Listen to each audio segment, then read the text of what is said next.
जय हिंद दोस्तों, मैं विकास भारद्वाज एक बार फिर आप सभी का मेरे इस वीडियो में स्वागत करता हूं।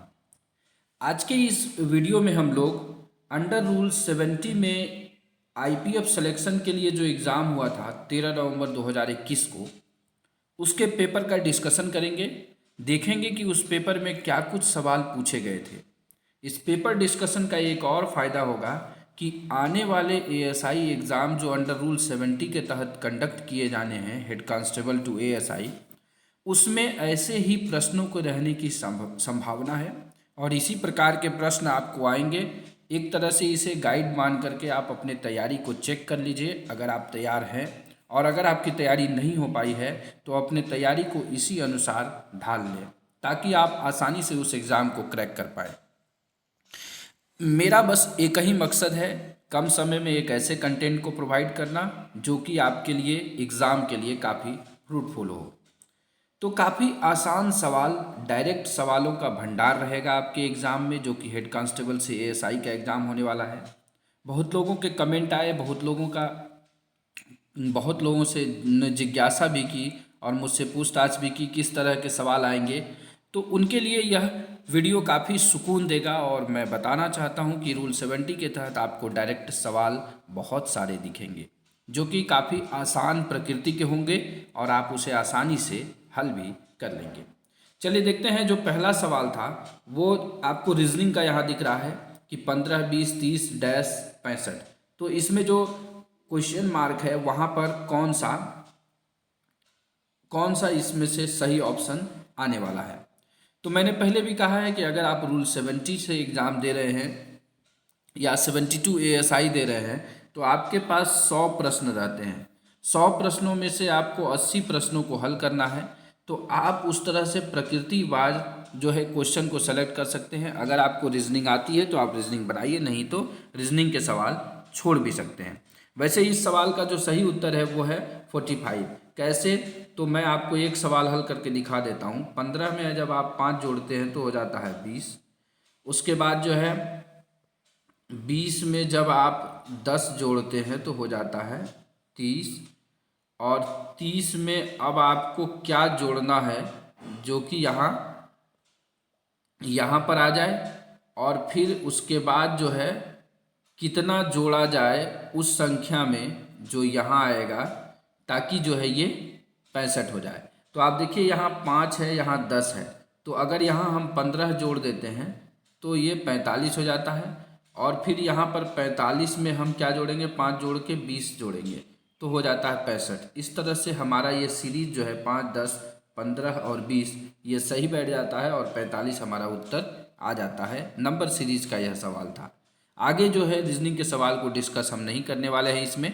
ये एक सवाल था जिसे आप आसानी से मैं डिस्कस कर दिया कि आप रीजनिंग को भी हल कर सकते हैं। चलिए दूसरा जो सवाल है, नियम बनाने का अधिकार आरपीएफ अधिनियम की किस धारा में वर्णित है? In which section of RPF act the power to make rules is described. अगर आरपीएफ एक्ट के मेरे वीडियोस आपने सुने हैं तो धारा 21 में जो है वो नियम बनाने की शक्ति दी गई है, मैंने बार बार बताया है। आगे देखते हैं। तो आरपीएफ नियमावली के तहत अपील के निपटारे की समय सीमा अवधि क्या है? कॉमन सवाल है कि 90 डेज या 3 मंथ्स जो है वो इसका सही उत्तर है। फिर देखिए ये जीके के सवाल पूछे गए हैं कि इलेक्ट्रॉनिक वोटिंग मशीन देश में पहली बार कब उपयोग में लाई गई? तो 2004 में यह उपयोग में लाई गई है। तो इसी तरीके से आपको देखिए जो सवाल हैं जीके के वो ऐसे सवाल आएंगे जो कि जानना आपको आवश्यक है एक सिटीजन ऑफ इंडिया होने के नाते। पांचवा सवाल देखिए बहुत ही आसान। दंड प्रक्रिया संहिता की कौन सी धारा के तहत आरोपी को गिरफ्तारी के 24 घंटे के भीतर न्यायालय के समक्ष पेश करने का प्रावधान है? तो सेक्शन 57, मैंने बार बार ये कहा है कि 57 सीआरपीसी में यह बताया गया है। अगला छठा सवाल देखें तो ये फिर रीजनिंग का सवाल है। Which one does not belong to the group. बताएं कि इनमें से कौन सा ऐसा है जो अन्य से भिन्न है। इसका सही उत्तर है ऑप्शन नंबर डी 95। इसके बाद सातवां सवाल ये सिंप्लीफिकेशन का सवाल है कि अगर प्लस को गुना कहा जाए, मल्टीप्लाई कहा जाए, अगर माइनस को डिवीजन कहा जाए, एंड गुना को माइनस कहा जाए और भाग को प्लस कहा जाए तो इसमें से क्या उत्तर होगा। तो जो 9 + 8 डिवाइड बाय 8 -4 मल्टीप्लाई बाय 6 है, तो यहाँ पर आपको जो जो रिप्लेस है उसको रिप्लेस करेंगे तो काफ़ी आसानी से ये सवाल 68 आंसर आ जाएगा। चलिए देखते हैं क्वेश्चन नंबर 8, रेल सेवा आचरण नियम किस वर्ष लागू हुआ। रेलवे सर्विस कंडक्ट रूल, तो ये 1966 में लागू हुआ था। इसके बाद पूछा गया था provision relating to partial delivery of consignment is given in section dash of railway act. तो ये देखिएगा आंशिक डिलीवरी के बारे में पूछा गया है। दो तरह की डिलीवरी होती है, एक ओपन डिलीवरी है, ओपन डिलीवरी, और दूसरी जो है आपको पार्शियल डिलीवरी। तो पार्शियल डिलीवरी 82 में बताया गया है, वहीं ओपन डिलीवरी किस सेक्शन में बताया गया है ये आप कमेंट करके मुझे बताइएगा, क्योंकि ये दोनों सेक्शन को मैंने जिक्र किया हुआ है। चलते हैं 10वें सवाल पर, how much punishment is provided under the railway act for breaking the railway level crossing at. तो रेलवे लेवल क्रॉसिंग को तोड़ने के लिए, तो आपको ये पता है कि रेलवे के 160 के क्लॉज 2 में जो है तोड़ने के लिए दंड दिया गया है, और वो कितना दंड है, तो 5 साल तक का दंड है उसमें। वहीं खोलने के लिए कितना दंड है, 160 के क्लॉज 1 में है, और वहाँ 3 साल तक के कारावास का जिक्र है। अगला सवाल है, Mohan create nuisance by abusing someone at the railway station, this is an offence under which section of railway act. बहुत ही हरफनमौला और 145 जो न्यूसेंस का सेक्शन है 145 रेलवे एक्ट जो बहुत यूज़ होता है, ये इससे पूछा गया सवाल है।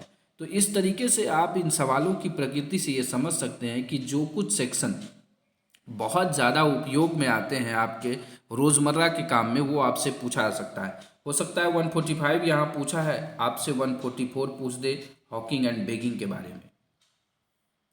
अगला सवाल देखते हैं, सवाल नंबर 12 है कि सूचना का अधिकार अधिनियम 2005 के अंतर्गत कोई सूचना प्राप्त करने के लिए किस धारा के अंतर्गत सूचना अधिकारी को आवेदन किया जाता है। आरटीआई एक्ट बहुत ही मस्ट है आपके लिए, हर एग्ज़ाम में इससे सवाल एक रहे एक से ज़्यादा भी रह सकते हैं, एक सवाल तो आपको रहना ही रहना है, चाहे वो रूल 70 का एग्ज़ाम हो, 72 का एग्ज़ाम हो, किसी में भी। बड़े ध्यान से इस एक्ट को पढ़िएगा, मैंने वीडियोस बना रखे हैं। तो यहाँ पूछा है कि सूचना अधिकारी को आवेदन, मतलब सेक्शन 6 में ये बताया गया है रिक्वेस्ट फॉर ऑब्टेनिंग इन्फॉर्मेशन, मतलब आप और इन्फॉर्मेशन पाने के लिए रिक्वेस्ट कर सकते हैं आरटीआई एक्ट की धारा 6 के तहत। वहीं आप इसके अगल बगल के सेक्शन को भी याद रखिएगा। तो सेक्शन 7 में आपको डिस्पोजल ऑफ रिक्वेस्ट के बारे में बताया गया है कि कितने दिन के अंदर जो है आपके रिक्वेस्ट को जो है जो सेक्शन 6 के तहत आपने किया है उसका डिस्पोजल होगा। और सेक्शन 8 में आपको ये बताया गया है आरटीआई एक्ट में कि exemption from disclosure of information, कि कौन ऐसा इंफॉर्मेशन है जो सरकार या कोई संस्था उसको डिस्क्लोज नहीं करेगी, उसके लिए वो एग्जम्प्टेड है। तो ये तीनों सेक्शन बहुत ही इंपॉर्टेंट होते हैं, हो सकता है आपको आने वाले एग्ज़ाम में इन तीनों में से कोई एक दिख जाए। आइए देखते हैं, अगला सवाल है, इंडियन एविडेंस एक्ट से स्वीकृति भारतीय साक्ष्य अधिनियम की किस धारा में परिभाषित है। तो एडमिशन की परिभाषा दी गई है किसमें, आईईए में, लेकिन कन्फ्यूशन की परिभाषा नहीं दी गई है। तो admission is defined in section 17 of Indian evidence act. अगला सवाल ऑफिशियल लैंग्वेज से है। अगर आपने ऑफिशियल लैंग्वेज के मेरे 5 ही वीडियोज़ हैं, 5 वीडियोज़ को आप अगर देख लेते हैं, वो 5 वीडियोज़ सफिशियंट है आपको 10 मार्क दिलाने के लिए, आपको राजभाषा से संबंधित। तो देखिए सवाल यहाँ है, according to official language rule Andaman and Nicobar island falls under which region. तो देखिएगा अंडमान एंड निकोबार जो है किस समूह में आता है, तो ये समूह ए में आता है। तो ABC 3 रीजन है, तीनों रीजन में कैसे क्या कुछ आता है तो आप जाकर के उस वीडियो को देखिएगा, तो आप बहुत आराम से ट्रिक्स भी दिया गया है उसमें, जिसमें से एक ट्रिक बहुत ही यूनिक है और बहुत लोगों ने उसे लाइक भी किया है कि रजऊ के ब्याह में वो 36,000 दे ले। तो इस तरीके के ट्रिक्स के साथ वो वीडियोस बनाए गए हैं, काफ़ी इंटरेस्टिंग है, आप उसे ज़रूर ध्यान से देखिएगा। आगे देखते हैं क्वेश्चन नंबर 15। क्वेश्चन नंबर 15 है आरपीयूपी एक्ट से संबंधित है। इसमें यह कहा गया है कि मामलों की जांच कैसे की जाएगी, किस धारा में बताया गया है, तो सेक्शन 8 में इसके बारे में बताया गया है। सिंपल सवाल। अगला है रूल से सवाल है, आरपीएफ रूल में जो है माइनर एक्ट का प्रोविजन किस किस नियम में किया गया है? क्या 148.1 है, 148.2 है, 148 163 है, 162 है, या 148.3 है? तो आप ध्यान से देखिएगा, जब रूल है 148.1 में सिर्फ दंड के बारे में बताया गया है, लेकिन शुरू होता है ये 148.2 में, जिसमें मेजर पनिशमेंट, फिर आता है 3 में माइनर पनिशमेंट, और 4 में है पेटी पनिशमेंट के बारे में। तो आसानी से आप यहाँ से याद हो गया होगा कि आपको 148.3 पूछा जा रहा है। हो सकता है यहाँ माइनर पनिशमेंट पूछा गया है, आपके एग्जाम में मेजर पनिशमेंट्स के बारे में पूछ दे कि मेजर पनिशमेंट किस सेक्शन के तहत है, तो 148.2 रूल के तहत है। चलते हैं अगले सवाल पर। सवाल है in which card deficiency of mechanical and electrical fittings are noted. बहुत ही महत्वपूर्ण सवाल है। डीआरएस कार्ड जो है डेफिशिएंसी एंड रोलिंग स्टॉक, इसका फुल फॉर्म ही है, और यहाँ डेफिशिएंसी वर्ड का यूज़ भी किया गया है, तो आप इससे भी यहाँ पर रिलेट करके बना सकते हैं। क्वेश्चन पेपर में आप सिर्फ आँख कान नाक जो ज्ञानेंद्रियाँ हैं खुला रखिएगा, तो आपको 2-4 सवाल ऐसे भी हल हो जाएंगे जो आप नहीं भी जानते होंगे। अगला फिर रेलवे एक्ट से सवाल है, मतलब कि रेलवे एक्ट से सवाल की बम्बार्डिंग है, तो आप रेलवे एक्ट को ध्यान से पढ़िएगा, आपके भी एग्जाम में बम्बार्डिंग हो सकता है। तो क्या कहता है, a person pulls down the notice board at the railway station, this is an offence under which section. अब कोई रेलवे स्टेशन पर नोटिस लगा हुआ है और उस नोटिस को कोई आता है और उसको टीयर ऑफ कर देता है, फाड़ देता है, तो क्या किस सेक्शन के तहत उसको पनिशमेंट है? तो बहुत ही आसान, 166 रेलवे एक्ट में इसके बारे में बताया गया है। चलिए देखते हैं आगे। अगला सवाल जो है, एनडीपीएस एक्ट में कुल कितनी धाराएं हैं? तो कुल 83 धाराएं हैं एनडीपीएस एक्ट में। आप ये ध्यान रखिए, जब भी आप माइनर एक्ट पढ़िए तो माइनर एक्ट में बहुत चीज़ें पढ़ने की आवश्यकता नहीं है, लेकिन उसमें से एक ये वाला सवाल जो है कि कितनी धाराएं हैं कुल, इसको जरूर पढ़िएगा। उसके बाद कुछ इंपॉर्टेंट सेक्शंस जो हैं उसको जरूर पढ़ लीजिएगा। आगे क्वेश्चन नंबर 20 देखते हैं। RPUP act, under which section of RPUP act can an inquiry officer issue summon to a witness? मतलब आरपीयूपी एक्ट में समन का जिक्र किस सेक्शन में किया गया है? बार बार मैंने कहा है, धारा 9 में इस समन के बारे में, धारा 10 में वारंट के बारे में, इसके बारे में जिक्र किया गया है। क्वेश्चन 21 है, राष्ट्रीय मानवाधिकार आयोग का अध्यक्ष कौन होंगे? ये सवाल थोड़ा विवादित है, ये सवाल विवादित है क्योंकि 2019 में जब अमेंडमेंट हुआ है, इस अमेंडमेंट हुआ है एनएचआरसी एक्ट में, जो है नेशनल ह्यूमन राइट एक्ट में, तो उसके तहत ये कहा गया है कि कोई भी मुख्य न्यायाधीश के पद पे रहा हो या फिर सर्वोच्च न्यायालय के न्यायाधीश के पद पे रहा हो, उच्च न्यायालय का न्यायाधीश मुख्य न्यायाधीश रहा हो, या फिर जो है उच्च न्यायालय में न्यायाधीश के पद पर रहा हो, उनमें से कोई भी अब जो है क्या बन सकता है? ह्यूमन राइट्स कमीशन का चेयरमैन बन सकता है। इस कारण से जो है ये पेपर, अगर मैं बताऊं तो ये पेपर मेरा ही है और इसको डिस्कस कर रहा हूं क्योंकि मैंने ये सवाल जब एग्ज़ाम में देखा तो मुझे ये डाउट हुआ और मैंने इस सवाल को छोड़ रखा है। आप देखते हैं कि यहाँ पर मैंने अटेम्प्टेड नहीं कर रखा है इस सवाल को, यही रीज़न था वहाँ पर अटेम्प्ट ना करने का। चलिए देखते हैं क्वेश्चन नंबर 22 क्या कहता है। Travelling of male passenger in a coach of female passenger, हरफन मौला बहुत ही चर्चित सेक्शन है, सेक्शन 162 रेलवे एक्ट के बारे में यहाँ पर पूछा गया है। अगला देखिए आपको जेजे एक्ट, इस तरीके से आप अपने आप को तैयार कर सकते हैं कि जेजे एक्ट से आपको सवाल आएगा, एनडीपीएस से आपको सवाल आएगा, आरटीआई से आपको सवाल आएगा। तो ये सब जो है एक ऐसा माइनर एक्ट है जहाँ से आपको हर बार सवाल दिखेंगे।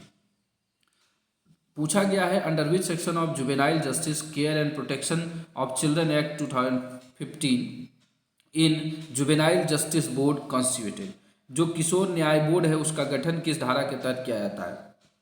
तो यहाँ पर सेक्शन 4 इसका सही उत्तर है। अगर हम आपको थोड़ा डीपली ले जाएं तो रेलवे के लिए अभी एक रिवाइज एसओपी भी आ गया है कि कैसे बच्चे की रेस्क्यू करना है और कैसे उसको कहाँ हैंड ओवर करना है। तो जो जुवेनाइल जस्टिस जे एक्ट है, जुवेनाइल जस्टिस एक्ट है, इसके तहत दो तरह की संस्था काम करती है, एक जेजेबी काम करती है और एक सीडब्ल्यूसी काम करती है। तो यहाँ पर जेजेबी जो है वो सेक्शन 4 के तहत इसका जो गठन होता है, वहीं सीडब्ल्यूसी जो है वो सेक्शन 27 के तहत इसका गठन होता है। तो हो सकता है अगले एग्जाम में सीडब्ल्यूसी के बारे में पूछा जाए, तो इस तरीके से भी आप इसको बाइफरकेट करके आसानी से एग्जाम को क्रैक कर सकते हैं। आइए देखते हैं, language to be used in parliament subject to provision of article 348 in English और Hindi as per article dash of Indian constitution. तो आप देखिएगा यहाँ पर पार्लियामेंट, संसद की बात की गई है। भारतीय संविधान के अनुच्छेद डैश के अनुसार अनुच्छेद 348 के उपबंध के अधीन रहते हुए संसद में हिंदी कार्य किए जाएंगे। तो संसद में हिंदी कार्य किए जाएंगे। तो जब मैं आपको एक वीडियो बनाया है संवैधानिक विकास के बारे में राजभाषा के, उस वीडियो को जब आप देखिएगा तो बड़े आसानी से आपको पता चल जाएगा कि पार्लियामेंट के लिए 120 सेक्शन है, वहीं स्टेट लेजिस्लेटिव जो है विधानसभा जो है उसके लिए इसका ठीक उल्टा 210 है। ये दोनों जो है आप आसानी से याद रखिए, ये दोनों आर्टिकल, जैसे 120 इस बार पूछा गया है तो 210 आपको पूछा जा सकता है। तो इसका सही उत्तर है दोस्तों 120। इसके बाद आते हैं, for cognizable offence FIR is described in which section of CRPC के किस धारा में FIR को डिफाइन किया गया। तो वैसे FIR शब्द का तो कहीं पर प्रयोग नहीं किया गया है, लेकिन सेक्शन 154 जो है संज्ञेय मामलों में इत्तला, इसको जो है 154 में बताया गया है, जिसे कि हम लोग FIR के नाम से जानते हैं। एक स्पेशल वीडियो FIR पर बना हुआ है। क्वेश्चन नंबर 26 है, under which rule of railway passenger manner of investigation of untoward incident rule 2020 is investigation conducted by an officer of the force. ये भी आपका यूडी केस से संबंधित सवाल आपको आएंगे कि आप जब ASI बनेंगे तो आपको यूडी केस का इंक्वायरी मिलेगा। तो किस सेक्शन में इसके बारे में बताया गया है, तो सेक्शन 6 में इसके बारे में बताया गया है कि मेंबर ऑफ द फोर्स कैसे एक्ट करेंगे। इसके बाद देखिए, यूडी केस का भी वीडियो जो है उस पर बहुत डिटेल वीडियो मैंने बना रखा है। अगर आप उसको एक बार देख लेंगे तो दोबारा फिर आपको यूडी केस से संबंधित किसी सवाल में डाउट नहीं होगा। तो अगला है एविडेंस एक्ट से सवाल। मृत्युकालीन कथन का संबंध प्रावधान जो है वो सेक्शन 32 में है, और डाइंग डिक्लेरेशन से संबंधित बहुत सारे कंडीशन उसमें दिए गए हैं। और सेक्शन 32 जो है ये बहुत ही इंपॉर्टेंट है, इसको भी मैंने कवर कर रखा है। आप आइए अब देखते हैं, एक्सप्लोसिव सब्सटेंस एक्ट 1908 जो है विस्फोटक पदार्थ अधिनियम, इसे भी मैंने कवर कर रखा है आपको माइनर एक्ट के सेक्शन में। आप जब भी सर्च करिएगा चैनल में तो किस धारा में जो है दुष्प्रेरण का दंड है, तो धारा 6 में उसमें दंड के बारे में बताया गया है। आइए क्वेश्चन नंबर 29, ये भी रीजनिंग का सवाल है। कहता है M R से बड़ा है, Q R N से छोटा है, ये कितना है, तो सबसे बड़ा कौन है। इसे आप कर लेंगे तो M आपका सही उत्तर आ जाता है। इसके बाद RPUP एक्ट से है। देखिए मैंने समन आपको बताया। अगला सवाल ये तलाशी वारंट के बारे में पूछा गया है सेक्शन 10 में। इसके बाद फिर रेलवे एक्ट से सवाल आया, बहुत ही आसान सवाल। क्या है, गेटमैन अगर लेवल क्रॉसिंग गेट को जनता के लिए रेलवे फाटक बंद रखता है अनावश्यक रूप से, तो किसके तहत अपराध है, किस धारा के तहत, तो 176 धारा के तहत जो है वह अपराध है। फिर आया इंडियन कॉन्स्टिट्यूशन। सवाल यहाँ से आएंगे इंडियन कॉन्स्टिट्यूशन से, लेकिन ये ऑफिशियल लैंग्वेज से है क्योंकि इंडियन कॉन्स्टिट्यूशन का ही पार्ट है। 343 आर्टिकल से लेकर 351 आर्टिकल तक ऑफिशियल लैंग्वेज के बारे में बताया गया है।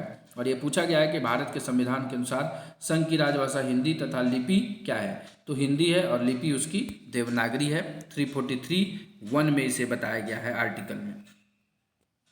आगे आते हैं RTI एक्ट सेक्शन 7। देखिए यहाँ पर सेक्शन 7 के बारे में पूछा। सेक्शन 7 क्या था, डिस्पोजल ऑफ रिक्वेस्ट।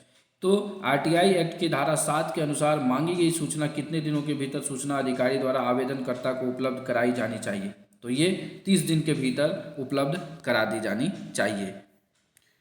अगला सवाल है कि विच of the following year was the reserve bank of India established. तो रिजर्व बैंक ऑफ इंडिया कब बना, RBI 1935 में बना है।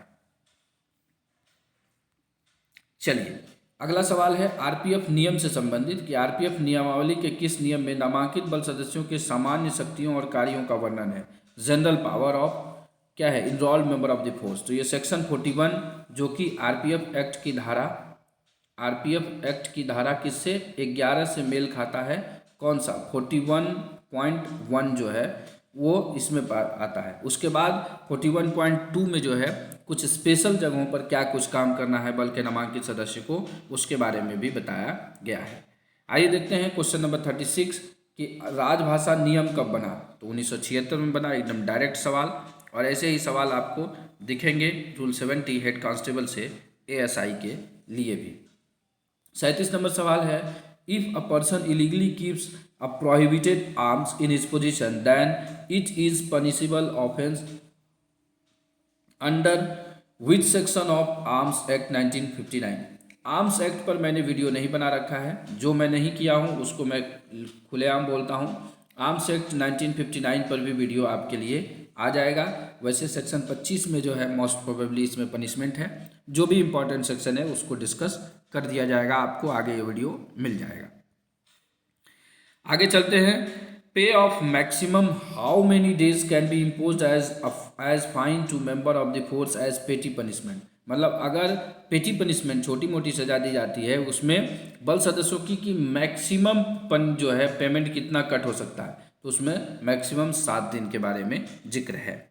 आईपीसी से सवाल है कि किसमें जो है ड्रगिंग के बारे में है, तो 328 आईपीसी। बहुत ही आसान सा सवाल, सारे आसान सवाल है, आपको जानना है बस। अगर आप थोड़ा सा अवेयर होते हैं और मेरे वीडियो सुनते हैं तो आप आसानी से इस तरह के सवालों को हल कर लेंगे।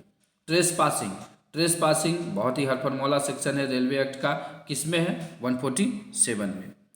अब ये जीके का सवाल है कि दक्षिण की गंगा किसे कहा जाता है, तो गोदावरी को दक्षिण की गंगा कहा जाता है। जीके से संबंधित वीडियोस भी कम हैं, लेकिन आशा कर रहा हूँ कि आने वाले दिनों में जीके के भी भरपूर वीडियो चैनल पर अपलोड कर दिए जाएंगे।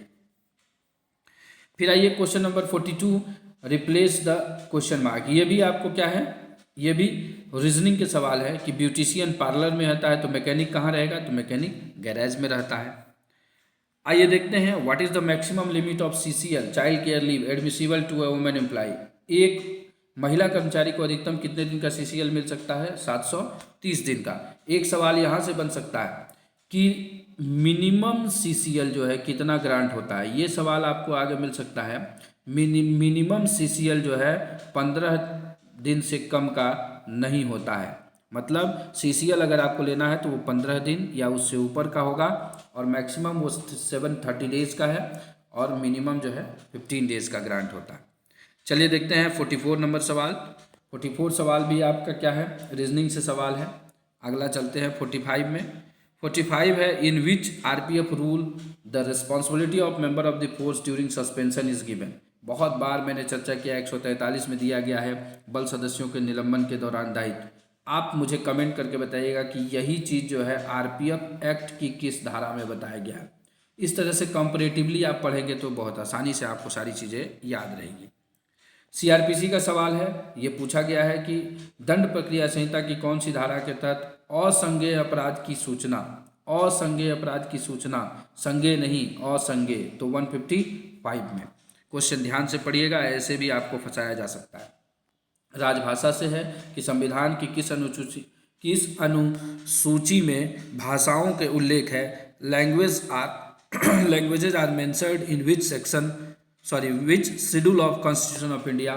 तो ये 8वीं अनुसूची में इसके बारे में बताया गया है कि 8वीं अनुसूची में क्या बताया गया है? 22 भाषाओं के बारे में, 22 भाषाएं हैं उसके बारे में जिक्र किया गया है। अमेंडमेंट के बाद जो है, संशोधन के बाद जो भाषाएं जोड़ी गई है उसके बारे में आप जरूर वीडियो में देख लीजिएगा, मैं भी आपको सवाल वहां से देख सकते हैं। 48 नंबर क्वेश्चन है, ये भी रीजनिंग का सवाल है और डायरेक्शन दिशा से है। बहुत ही आसान सवाल है, जैसा जैसा बोलता है सवाल वैसे वैसे आप चलते जाएंगे और आपको उत्तर मिल जाएगा। क्वेश्चन नंबर 49 है,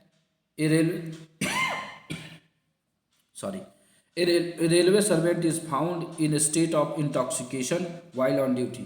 कोई भी रेल सेवक जो है ड्यूटी के दौरान मादक पदार्थ जो है या शराब पिया हुआ पाया जाता है तो किस धारा के तहत अपराध है? तो 172 रेलवे एक्ट में। क्वेश्चन नंबर 50 देखते हैं, ये भी आपको ब्लड रिलेशन जो है, ब्लड रिलेशन का जो एक चैप्टर आता है आपको रक्त संबंध रीजनिंग में, उससे संबंधित ये सवाल है।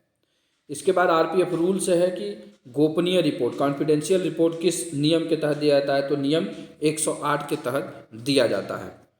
इसके बाद है in which year the first establishment manual of RPF was published, तो 2019 में स्टैब्लिशमेंट मैनुअल आया है। और हमेशा लोग सवाल करते रहते हैं कि सर स्टैब्लिशमेंट मैनुअल पर भी वीडियो बनाएं, और समय के अभाव के कारण जो है वीडियोज़ नहीं ले आ पा रहा हूँ। आशा करता हूँ कि आने वाले दिनों में ये सारी चीज़ें वीडियोज़ के माध्यम से आपके इस चैनल पर, जो लॉ ऑफ और आरपीएफ एलडीसी का परिवार है, उस पर आपको मिलेगा। आइए क्वेश्चन नंबर 53 देखते हैं कि दंड प्रक्रिया संहिता की कौन सी धारा के तहत गिरफ्तार किए गए व्यक्ति को गिरफ्तारी करने के कारण तथा जमानत पाने के अधिकार के बारे में सूचना का प्रावधान है। किसमें है? सेक्शन 50 में इसके बारे में बताया गया है। ये सब क्यों जानना जरूरी है? क्योंकि जब एएसआई, एसआई और आईपीएफ, इन लोगों को क्या है, प्रोसिक्यूशन का पावर है, वो क्या है, इम्प्लीमेंटेशन का काम करते हैं प्रोसिक्यूशन का। तो जब किसी को अरेस्ट करते हैं तो उनको इन चीज़ों के बारे में बताना आवश्यक है। आइए 54 नंबर फिर आपको देखिए, राइट टू इन्फॉर्मेशन एक्ट से आपका सवाल दिखा, under which section all citizen shall have the right to information. मतलब ये कहा गया है किस धारा के अंतर्गत सभी नागरिकों को सूचना का अधिकार है। यहाँ शब्द देखिएगा, सभी नागरिकों को, तो किसमें है? सेक्शन 3 में इसके बारे में बताया गया है। फिर देखिए आपका यूडी केस से एक और सवाल आया कि कितने दिन में जो है ऑफिसर ऑफ द फोर्स को जो है यूडी केस की घटना का जांच पूरा कर लेनी चाहिए, तो मैक्सिमम 60 डेज है। फिर आइए आपको रेलवे एक्ट से सवाल आया, पेनाल्टी एंड ऑफेंसेज जो है किस चैप्टर में है, तो अध्याय 15 में है। ये सारे सवाल कवर किए गए हैं हमारे द्वारा। आईपीसी में कुल कितनी धाराएं हैं? डायरेक्ट हिट सवाल 511 सेक्शन हैं। एनडीपीएस एक्ट में फिर बताया गया, कोई व्यक्ति जो है तैयार अफीम का अवैध रूप से विनिर्माण करता है, अपने कब्जे में रखता है या क्रय विक्रय करता है, तो एनडीपीएस की कौन सी धारा के अंतर्गत दंडनीय है? तो सेक्शन 17 के तहत। आ गया ये question number 59, under which section of CrPC medical examination of arrest person is mandatory. तो ध्यान से देखिएगा इसमें, तो सेक्शन 54 आपको दिख जाएगा कि सेक्शन 54 इसका सही उत्तर है। क्वेश्चन नंबर 60 है, RPUP act is the power of forfeiture of any vehicle. RPUP act में जो है पावर दिया गया है किसको? वस्तु, वाहन इत्यादि को न्यायालय किस धारा के तहत संपहरण करने की शक्ति देती है, तो सेक्शन 13 में इसके बारे में बताया गया है। कुल 16 धाराएं आरपीयूपी एक्ट में, सारा आप याद रखिए, 1 सवाल 2 सवाल 3 सवाल जो भी हो सब आपको मिल जाएगा। यांत्रिक विभाग में मुख्य यांत्रिक अभियंता कौन से स्तर का अधिकारी है? तो जो जोनल लेवल का जो है चीफ मैकेनिकल इंजीनियर जो है ये जोनल लेवल का है, लेकिन इस सवाल को अभी बदल देना चाहिए, इसको PCME कर देना चाहिए, क्योंकि जोनल लेवल पर जो भी है उनमें प्रिंसिपल वर्ड जो है वो जोड़ दिया गया है। तो यहाँ प्रिंसिपल चीफ मैकेनिकल इंजीनियर आपको आगे दिख सकता है, तो ये जोनल लेवल के हैं। आइए देखते हैं ए क्लास, बहुत ही सुंदर। ये पास पर मैं एक कलर वाला वीडियो जो है 2-3 मिनट लगेगा मुझे, ये कलर वाला वीडियो आपको बहुत ही जल्द आपको दिख जाएगा। और एक सवाल आपको बड़े आसानी से यहाँ से मिलता है, ए क्लास पास का रंग कैसा होता है? ये पूछा है, what is the colour of A class pass. तो ए क्लास पास का रंग जो है वो सफ़ेद होता है। आइए देखते हैं, under which section of the code of criminal procedure the provision relating to released on bail has been given in the case of bailable offense। जमानती अपराध है तो किस धारा में ये बताया गया है कि उसको बेल मिलेगा? तो बेल से संबंधित 4 धाराएं मैंने आपको पढ़ाया, जिसमें सबसे पहला धारा यही है 436 बेलेबल सेक्शन में, 437 में नॉन बेलेबल में, और 438 में आपको एंटीसिपेटरी बेल के बारे में बताया गया है। तो इन 3 में से एक सवाल बार बार घूम के आते हैं। In which section of IPC theft is defined. चोरी किस में डिफाइंड है? 378 में। तो हो सकता है आपको चोरी का दंड पूछ दे अगले एग्जाम में, तो 379 आईपीसी में है। अगला सवाल है, यदि कोई व्यक्ति रेलवे अधिनियम के अंतर्गत समन की तामील के बाद बिना पर्याप्त कारण के दिए गए स्थान पर उपस्थित नहीं रहता है, तो वह आईपीसी की किस धारा का अपराध करता है? तो 174 आईपीसी का जो है वह अपराध करता है।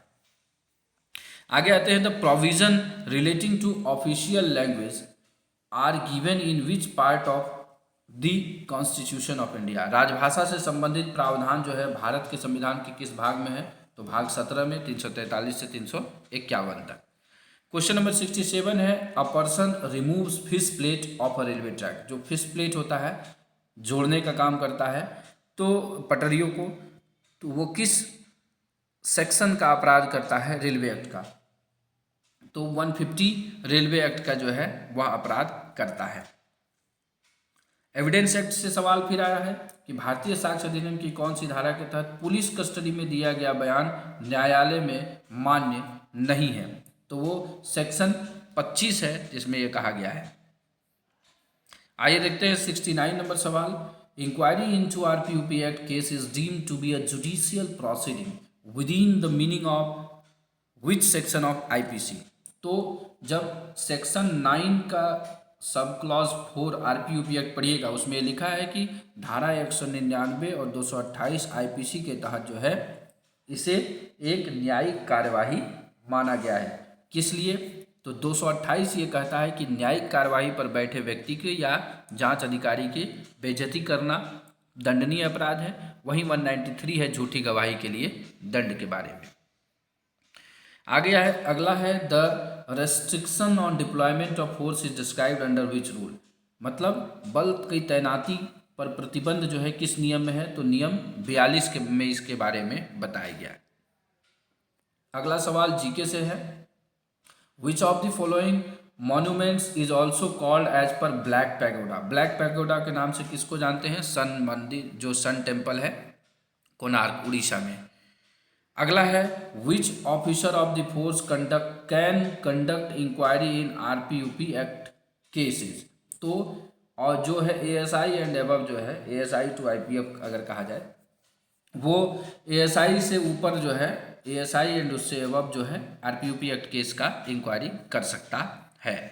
अगला है एनडीपीएस सवाल एनडीपीएस एक्ट से कि कोई व्यक्ति किसी मनोत्तेजक पदार्थ या मादक पदार्थ का उपभोग करता है, यहाँ पर खुद लेता है, एनडीपीएस एक्ट की किस धारा के अंतर्गत दंडनीय है? तो 27 के तहत।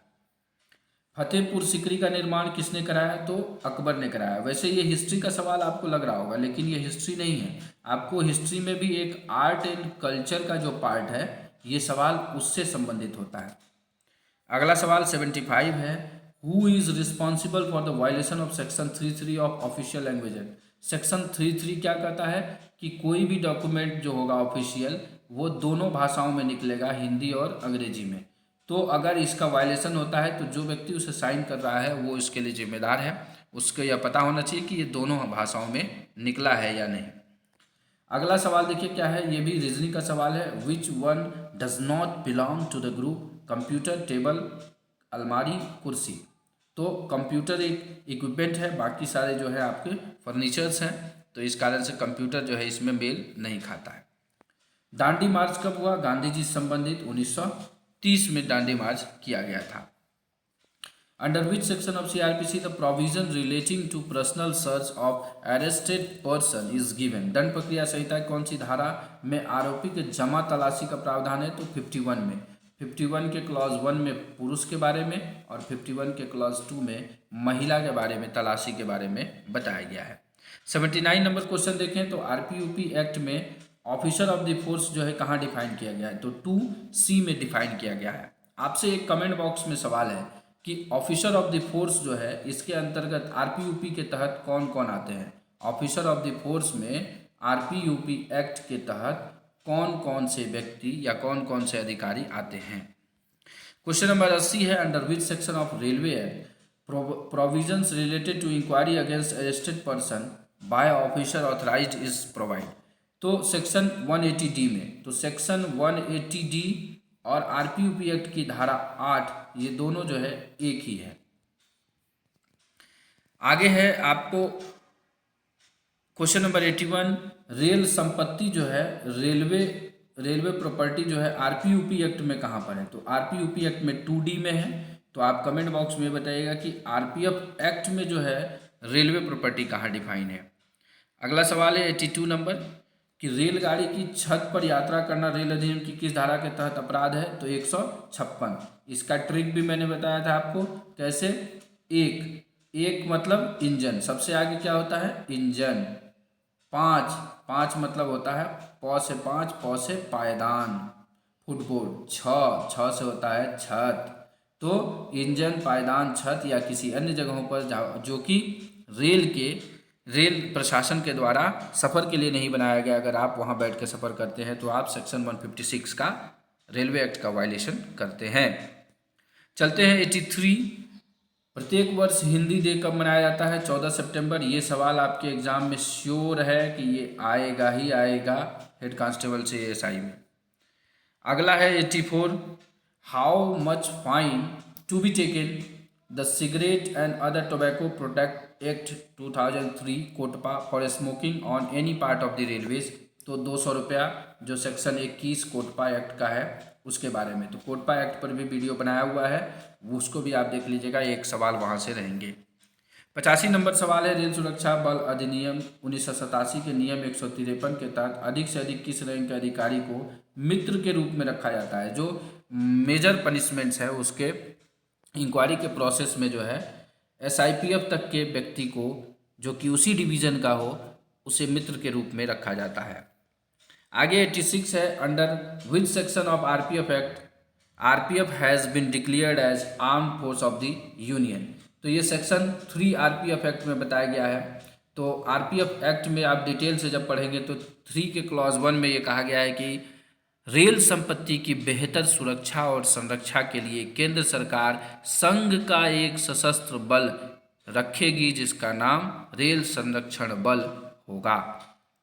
आगे आप देखिए अगला सवाल कि किस सेक्शन के तहत महानिदेशक की नियुक्ति होती है? RPF एक्ट की धारा 4। अगर इसको और डिटेल में देखें तो 4 के क्लॉज 1 में इसके बारे में बताया गया है।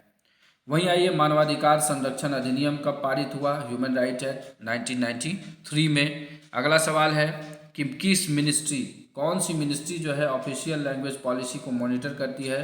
तो ministry of home affairs. 90 number सवाल है, रेलवे अधिनियम की कौन सी धारा के तहत अनाधिकृत रूप से रेल में खाद्य पदार्थ बेचना हॉकिंग? 144 में।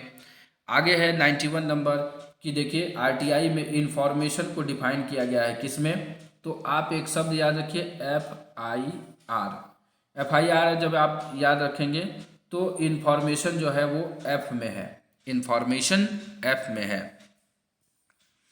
आगे आइए, leading question is mentioned in which section of Indian evidence act? तो लीडिंग क्वेश्चन जो है 141 सूचक प्रश्न, बहुत ही डायरेक्ट सवाल है और मेरे द्वारा बताए भी गए हैं इसमें वीडियोस के माध्यम से। 93 नंबर सवाल आपको रीजनिंग से संबंधित है।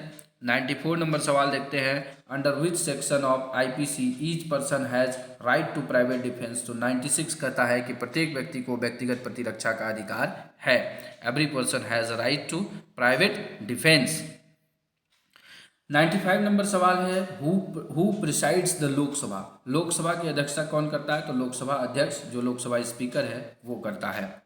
वहीं पर आपसे ये पूछा जा सकता है कि राज्यसभा, यहाँ ये टेक्निकल सवाल है कि राज्यसभा का जो है अध्यक्षता कौन करता है? तो ये हो जाएगा वाइस प्रेसिडेंट, उपराष्ट्रपति। आइए देखते हैं EPF का फुल फॉर्म क्या है? तो एम्प्लॉइज प्रोविडेंट फंड। 97 नंबर सवाल है, Ram wilfully alter the date of his railway ticket, this is an offence under which section of railway act? जानबूझ करके अगर आप डेट या तारीख बदलते हैं तो वही है, अगर आप पास या टिकट को अल्टर करते हैं तो सेक्शन 157 के तहत दंडनीय अपराध है रेलवे एक्ट के। अब ये सवाल जीके से है कि 1833 का जो वर्ष था उस समय भारत का पहला ब्रिटिश गवर्नर जनरल कौन था? तो लॉर्ड विलियम बेंटिंग। 99 नंबर सवाल, how many members are in parliamentary committee of official language? Official language के पार्लियामेंट्री कमेटी में 30 सदस्य होते हैं, जिसमें 20 लोकसभा से और 10 राज्यसभा से होते हैं। और लास्ट सवाल जो इसमें पूछा गया था वो है काजीरंगा, ये भी जीके का सवाल है, काजीरंगा नेशनल पार्क कहाँ पर है? तो काजीरंगा नेशनल पार्क असम में है।